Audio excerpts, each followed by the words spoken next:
Hello and welcome to the Q&A for the month of June. This is a Q&A for Patreon supporters, so they get to ask me questions. The actual video itself will be a public video available to everybody, though Patreon supporters do get early access to it. You can probably hear a little bit of ambient sound at the moment, some raindrops and some bird song. That's because it's summer here in Germany. It's very hot and I need to have a window open so I don't boil to death. So I've got it open. Apologies for the little bit of bird song and rain that you might be hearing, but hopefully just adding to the ambiance. I also have a cold beer to help cool me down. So without any further ado, I'm going to jump straight into it. I've got 4 questions this month.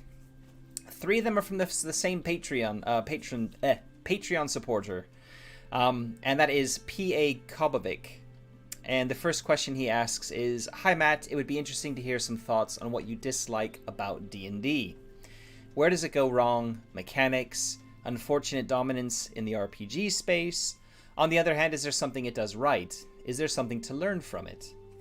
And this is Kobiak on the on Discord. So, I've been asked this question before. I have a podcast called Mud and Blood, and I do a Q&A on that as well with my co-host. And somebody did ask a few months ago about D&D and what my beef with it is. D&D is not a terrible game.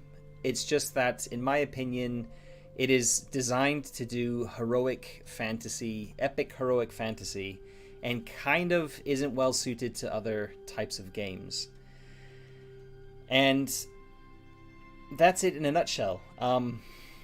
It's really like, if you want to try doing something that isn't combat focused, then you're basically going to be ignoring almost the entirety of the mechanics, which are all focused around, are nearly all focused around combat. And yeah, things like classes. I'm a big fan of classless characters, so having quite rigid classes, experience points which tie into very specific class-based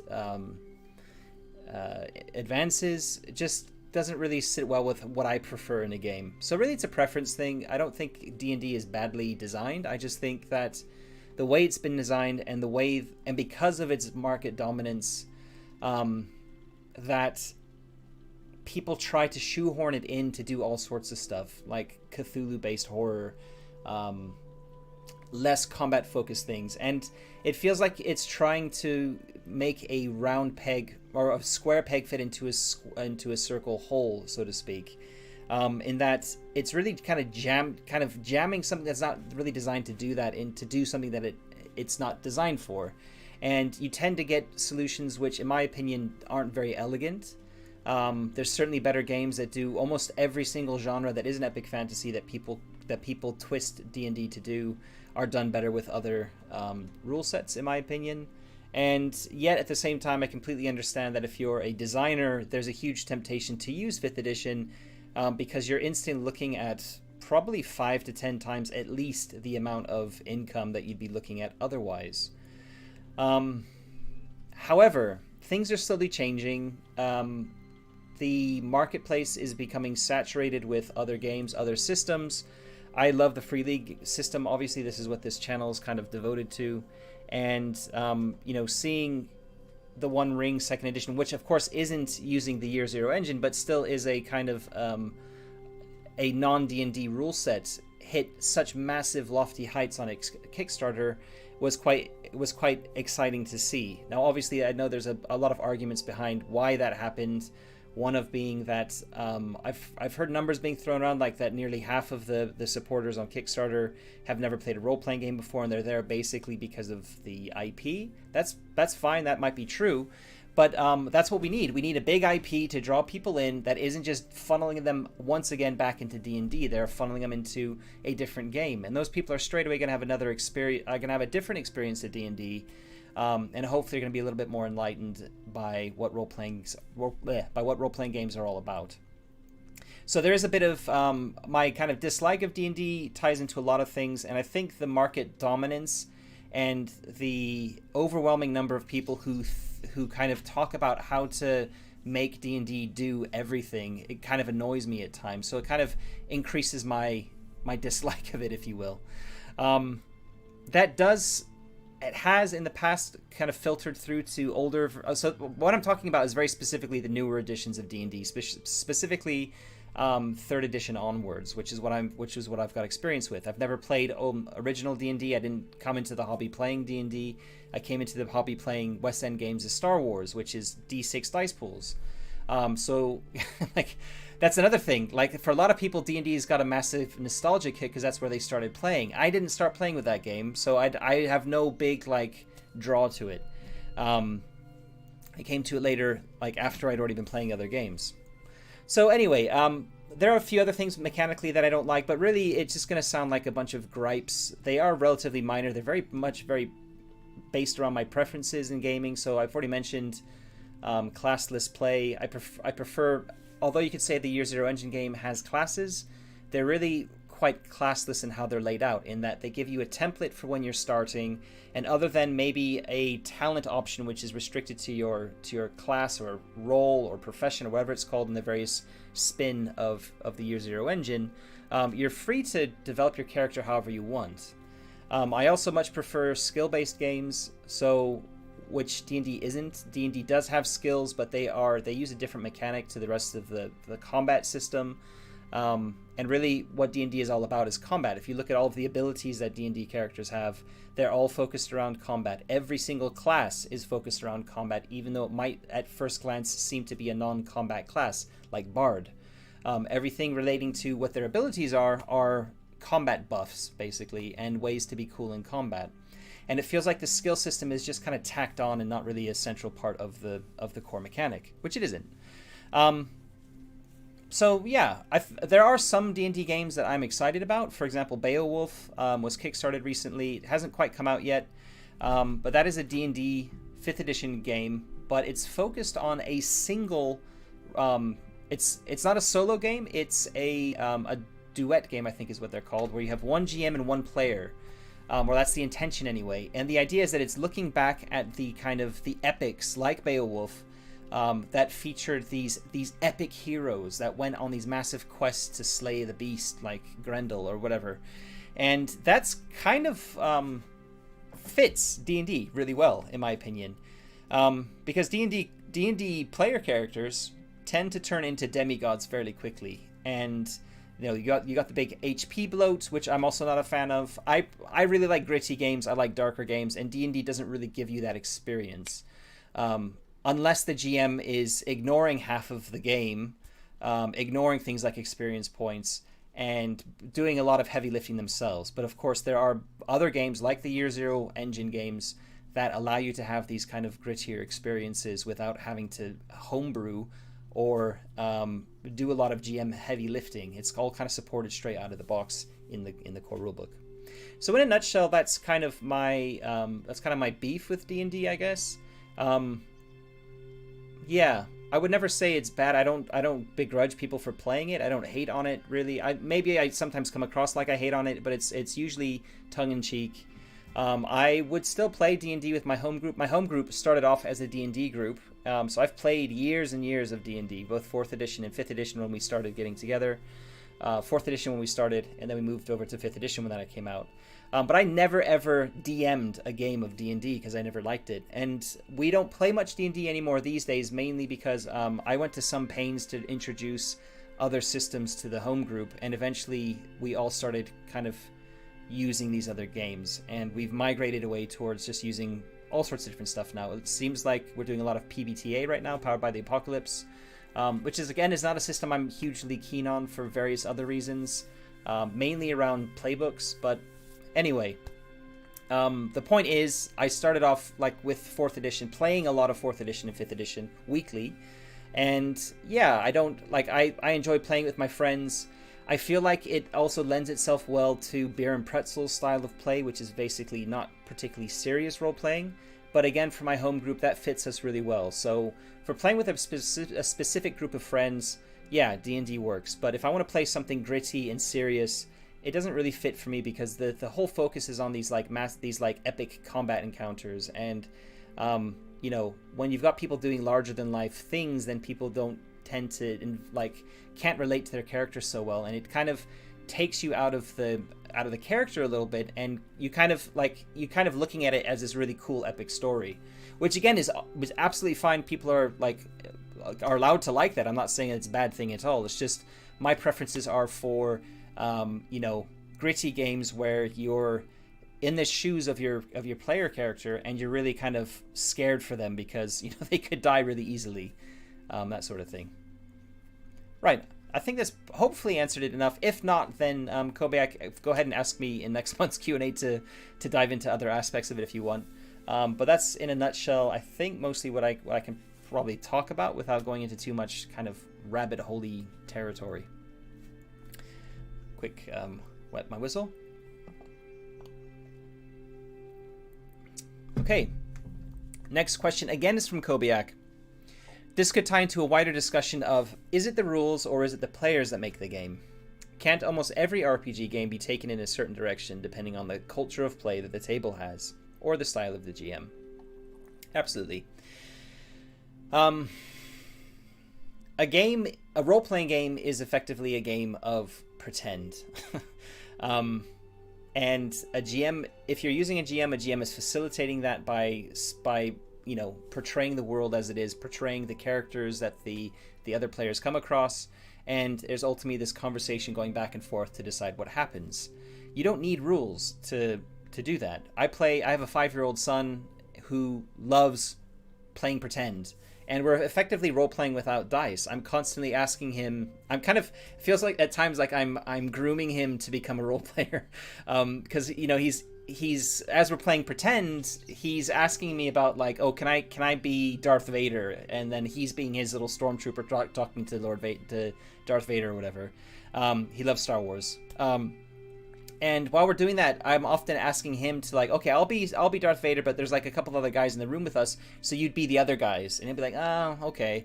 So I'm kind of encouraging him to like not just be his character, to be other characters. And if there's something coming up and he asks a question about something, I'm saying, well, what do you think? And trying to get him to help with the world building and stuff, and really kind of anyway, I'm going into parent talk here.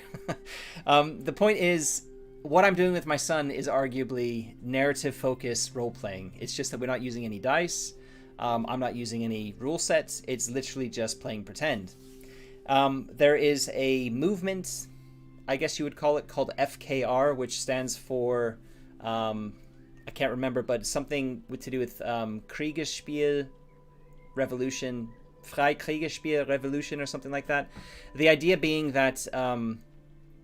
I won't get into the whole history of it, but basically the idea behind this is that rules are kept to an absolute minimum, and in fact there's a branch of FKR which actually has mandates that the players don't see any rules at all. The GM is the arbiter of all the rules. They have the character sheets, they have the dice mechanic, or maybe the players can roll dice, but they are never looking at a character sheet. They don't know what their stats are. They don't know how many wounds they have. That's all comes narratively. The GM tells them the story. They react to it. They say what they want to do. And the GM will ask for a roll or make a roll themselves and tell them whether they succeed or fail. And the idea being that all of the mechanics, all of the crunchy gamey bits are hidden behind the GM screen, assuming there is a GM screen, and the players are completely immersed in the fiction. And I think that's a really interesting way to look at role-playing, because it's quite the extreme of a lot of other games where we've got lots of rules for various things and there's lots of stopping to look things up. You've got people focused on their character builds and you know, whatever. And yeah, it's a very interesting thing, because that's still those definitely still are role-playing games. You know, there are dice still being rolled. There are still rules that are written for it. It's just that how they're presented is in a very, very lightweight way, and the whole movement is based around, you know, the fiction and staying in the fiction. And I think that's really interesting. So to tie it back to the question of, you know, is it the rules or is it the players that make the game? And can't almost every RPG be taken in a certain direction depending on the culture of play the table has or the style of the GM? Yeah, they can. You can, I mean, going back to the D&D discussion we just had, you can play D&D with Call of Cthulhu. The rules don't really matter. You can ignore You can ignore most of the rules for D&D and just roleplay the whole thing out, because at the end of the day, we're just playing pretend, and the rules shouldn't be constricting you to not be able to take things in a certain direction. It should just be, as long as you're going in a safe direction that everyone at the table has agreed to go into.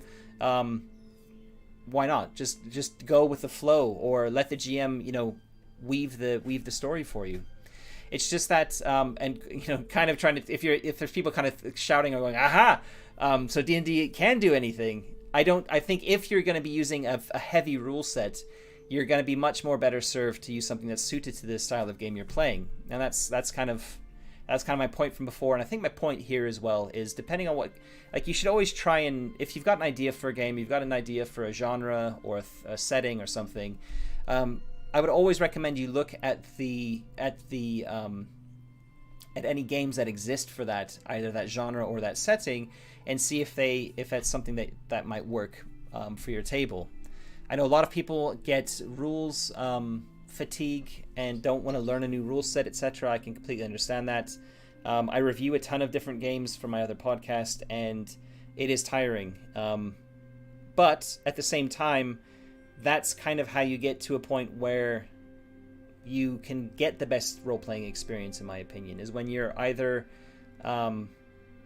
picking a game that is so tailored to the experience you're trying to present, or the experience you're trying to have, or you scale it right back and go minimalist, and you like the FKR or other rules light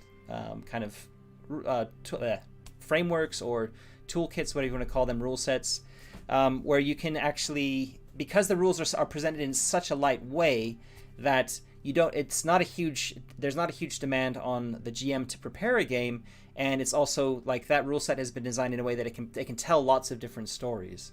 I've done Year Zero Mini for exactly that reason. Although Year Zero Mini can't tell every type of story, it's really designed around kind of grittier stuff, being Year Zero engine based. But still, it can handle a lot of different genres and stuff, because it is very lightweight. It's only like the rules are only like 2 pages long. So yeah. So I would agree, Kobiak, that almost every RPG game can be taken in a certain direction. Absolutely. Okay, coming to the next question. From Attila. Hi Matt, I would like to ask a few questions about solo gaming, if I may. What do you like about solo gaming? Do you prefer solo over traditional?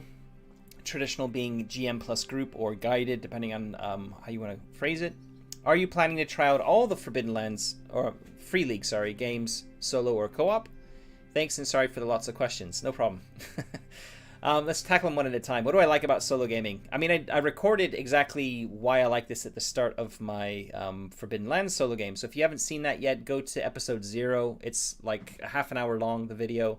And I talk really about like what the appeal of solo gaming is. I also talk a tiny bit about the origins of solo gaming, and I also talk about my setup for that campaign. But in the middle there, I kind of talk about what I like about it. I think maybe even at the beginning. But to just kind of paraphrase here, solo gaming is really fun, right? In the same way that if you look at video games, you can have a lot of fun with multiplayer video games. You can also have a lot of fun with single player video games. And if you like improv, if you like storytelling, the beauty of solo role playing is that you can get a lot of the really fun elements that come with role playing with friends in a solo game. Yeah, there's a full stop there.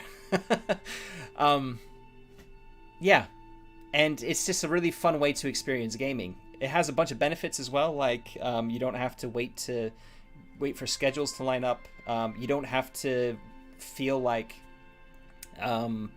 you have to meet for a certain length of time. You can literally just pick up a game for 10 minutes, 30 minutes, an hour, however long you've got, a whole weekend if you want, and just play at your pace, with whatever time you've got. It's really freeing in that respect. Another thing is that there's very little pressure when you're playing with a group, or if you're even playing co-op. You have this pressure that game time is precious, and you like looking up rules or looking things up or stopping the game is kind of detrimental to what you're there to do, which is to play. And when you're playing solo, that doesn't really make any difference. If you want to stop and read an entire chapter from the rule book for an hour, why not? It's just the only thing that's waiting is the game, and it's only you playing it. So if that's going to make your game better, or that's interesting you at the time, then why not do it? Likewise, if you need to take a break, or like you've got an idea about something and you're like, oh, wasn't there like an episode of some TV show that kind of delved into that? That might be really interesting. You could just stop your game right there, go and watch like an hour of television, or watch a movie or something, and then come back and be inspired to your game. And you could come back like a week later even. It doesn't have to be like directly then. It's just really freeing. You've got no constraints on it, and it's just really nice in that respect. Unfortunately, I don't get a lot of those benefits with how I'm solo gaming, because I'm solo gaming for a YouTube channel. And that means I'm solo gaming with a lot of pressure. I have a schedule that I've committed to with having a new episode every week. That means I have to record content regularly. I have to try and keep it to 30 minutes because that's kind of the format that a lot of people like. And therefore, there's a lot of constraints. There are a lot of, things I have to think about and I have to stick to keep this show running.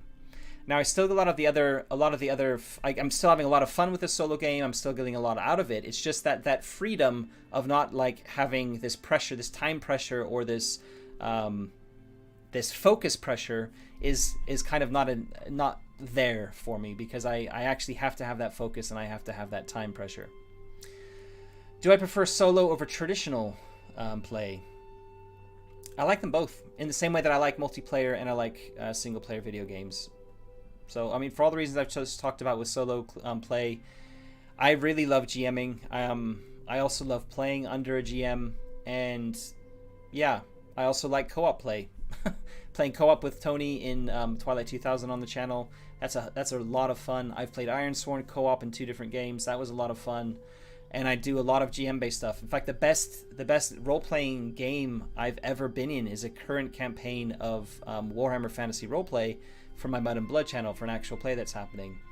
It's an in-progress campaign, and I'm a player in it, and it is mind-blowing how good it is. I am extremely immersed in it. It's just incredible. Like the internal pressures that the GM is able to bring on us as player characters. It's just amazing.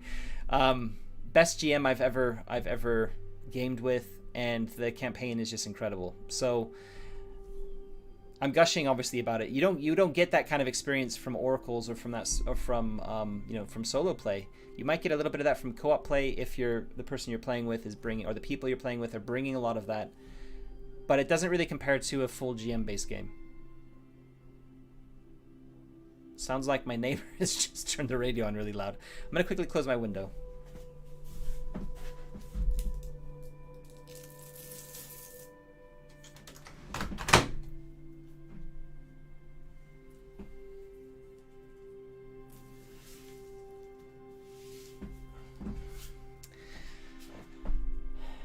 He's an aspiring hip-hop artist, and once he starts going, it is very loud. You might even be able to hear it with the window closed. So anyway, I'm more than halfway through, so that I should be okay. Looking at Attila's questions again. So I hope that answers that question for preference. I don't really have a preference. I like them both. Am I planning to try out all the Free League games, solo or co-op? No, I'm not. It might happen, but I'm not planning to do that. My plans currently are to keep recording Forbidden Lands solo, because I'm having a lot of fun with that. It's quite popular as well, so it's resonating with a lot of people. The One Ring is going to be coming out soon, and I've got a big solo campaign planned for that. So that'll be starting, I guess, once Forbidden Lands starts kind of tapering down. I'll have a little bit of a break, and I'll need to read and digest and plan a One Ring campaign. I'll need to get it ready in Foundry for all the stuff I want to bring to it. So there'll probably be a little bit of downtime between campaigns there. But that's the next one I'm going to be doing. Co-op with Tony on Twilight 2000 is happening. I don't have anything else planned. I don't know what's going to be happening next year. I've done a Patreon poll actually asking people what they'd like to see. And something that came back was, in fact, the lead for this, for like the next big campaign on the channel, is going to be, looks like people want to see a Mutant Year Zero epic campaign. Mutant Year Zero has 4 campaign books that each focus on a different kind of faction in the zone, in the wasteland, if you will, being post-apocalyptic. The first one is about mutants, human mutants, I should say. The second one is about animal mutants. The third one is about robots, and the fourth one is about kind of normal humans, so humans that aren't mutants. And each of them have a sandboxy campaign, and they're all self-contained. And I own all the books. I'm a huge fan of the game. I've run it a number of times, and it was the highest voted option when I put it to Patreon supporters in terms of campaign ideas that I had coming up. I don't know if I'm going to be running it or if Ed is going to be running it. It's something I have to decide and speak with him about. But that's the most popular option, so that's basically going to be happening in the new year. So that's going to be a GM'd standard traditional game as well. We might try and do something a little bit different with the format, but anyway, there's a lot of questions there around it still, but that looks like that's going to be happening. So to answer your question, I'm not planning to try them all out solo or co-op, but certainly if all of the new Free League games are coming with solo rules baked into them, like we're seeing with Twilight 2000 and we're seeing with the One Ring, then I'm certainly going to give them a punt, because I really enjoy co-op and solo role playing. And if they're built into them, it's a really interesting space that I want to experience. I should also mention I'm developing a game called Pitchfork, which is folk horror set in the late Middle Ages in Germany. And it kind of started off as a Warhammer Fantasy Roleplay hack, but it's now become its own thing. And one of the recent design directions I've decided to take it in is to design it for solo play at its core. That's not to say you can't run it with a GM, but basically as I'm going through all the rules and like the entire rulebook as I'm writing it with solo play in mind. So there will be like call-out boxes or options to say, if you're playing solo, do it like this. There's going to be a lot of oracles in it and all that kind of stuff. So from my own personal perspective, like solo has become, it was never the case before when I was previously working on it, but solo play has become so interesting and so integral to what I enjoy with tabletop role-playing that I'm now designing for it as well. Okay. Last question is from Kobiak again. It would be interesting to hear your thoughts as a game designer and a player about the merits of a game with no or just loose ideas for a setting versus a game with a full-blown detailed setting. Traditionally, most RPGs come with a detailed setting. Do you think this is what most players want? Or is there a space for not just rules-light but also setting-light games? It would demand more from the GM in a sense, but on the other hand, reading and absorbing source books is also demanding. We're seeing a lot more of this, actually. If you look at Ironsworn, if you look at Dungeon World, these are games that have very, very lightly... So Ironsworn has an implied setting, but you can easily ignore it and do your own thing. And the idea is that the setting comes alive through play. You identify some truths about the setting at the beginning, and you tailor that setting. Those truths are like 13 questions, I think, off the top of my head, that you answer as a group. If you're playing with a group, or solo, you answer solo, that tailor elements of the setting to the setting that you're playing at the time for that campaign or that game. So it's very, very lightly sketched out, a very light setting. And the idea is that evolves during play. Dungeon World very famously has no set, like the setting is built by the players as they play. And that's been around for quite a long time, and there's like a lot of indie games that do the same thing. So I don't think that I don't think there's a bit about, is there a space for it? I don't think it's the right question, because there has been a space for it for quite a long time for setting light games. Yeah, so do I think that is what most players want? No, I think a lot of players want to be immersed in a setting. They want there to be a proper setting that they feel a part of. I'm very heavily involved in some communities like the Warhammer Fantasy Roleplay community, where there is a very rich setting that has a ton of lore, and players love playing in that setting. Likewise, some of the biggest games that exist are tied to massive IPs. I mean, look at the success of the One Ring, the new edition by Free League on Kickstarter. But even the first edition was very well beloved by people who loved the works of Tolkien. And I think that's going to be the same for the new edition. So I think if you've got a big IP that people are already maybe familiar with or are happy to learn about because it's nice and rich and deep, then there's always going to be players who want that.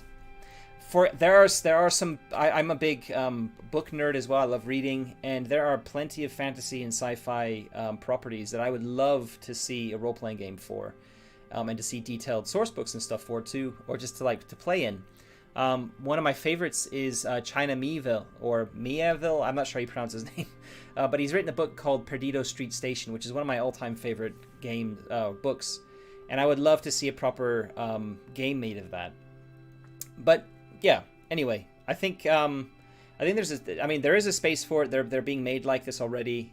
Pitchfork, the game I'm making, is also going to be setting light. So there are going to be there's going to be a section, a very small like setting chapter in the book, which is just basically going to be giving cultural tips. I've been reading a lot of nonfiction about the medieval, the high and late Middle Ages, and absorbing a lot of that, like what was life like for peasants.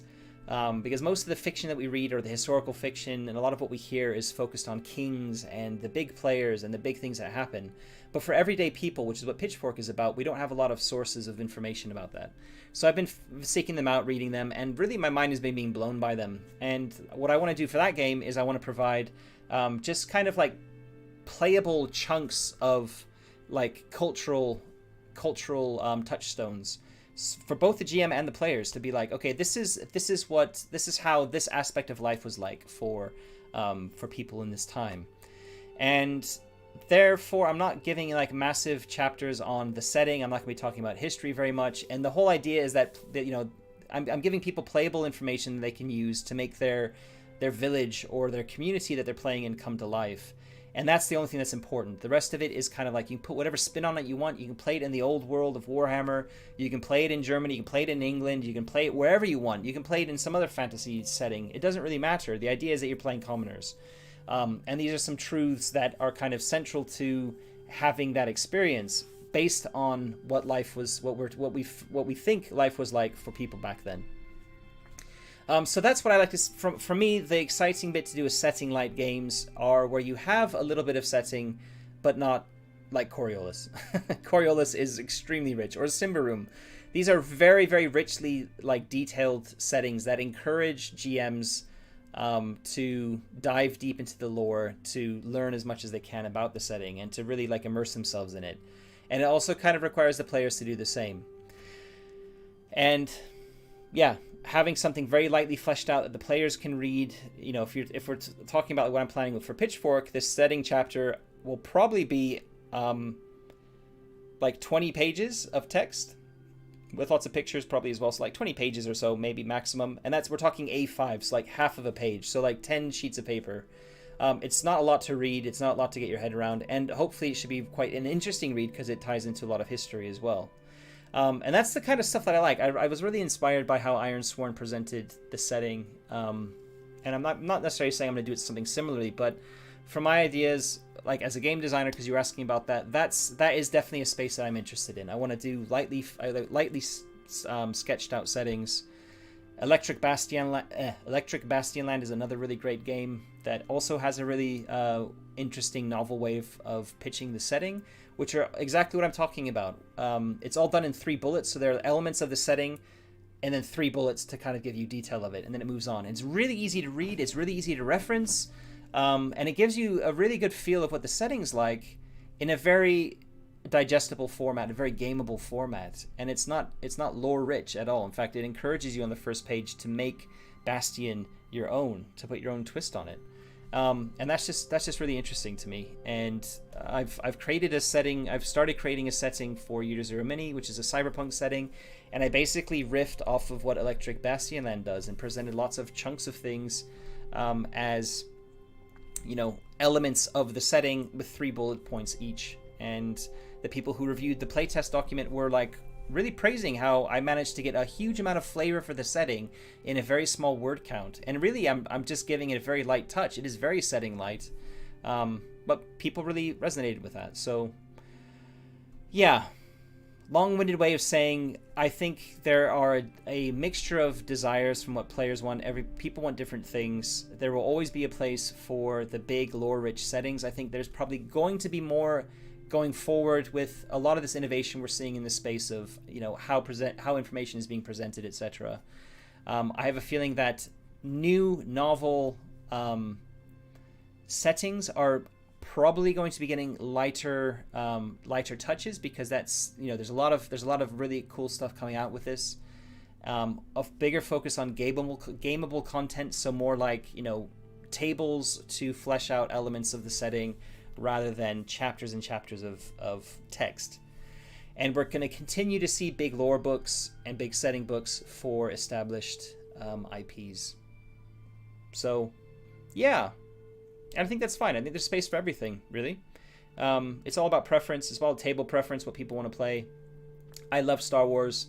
I have on my shelf, I have a huge amount of Star Wars lore books. But that's great, because I enjoy that. I already know the setting really well, and I like delving into it and learning more about it and bringing that to the table. If I'm an ever GM of a Star Wars game, I can kind of talk about a planet, and I can talk with authority about it because I know the setting really well, and I've done some research on that planet maybe, or I've done just, you know, what I really like with Star Wars as an example, and this is maybe tying it to setting light, is I'll find planets that have a very, very tiny entry in Wikipedia. Wikipedia is the fan wiki for Star Wars, a huge one. And there are lots of like planets that have like a paragraph of information about them, nothing more, just a light dusting of what this planet is about. And it came from a novel, or it came from a comic, or it came from a West End Games source book or something.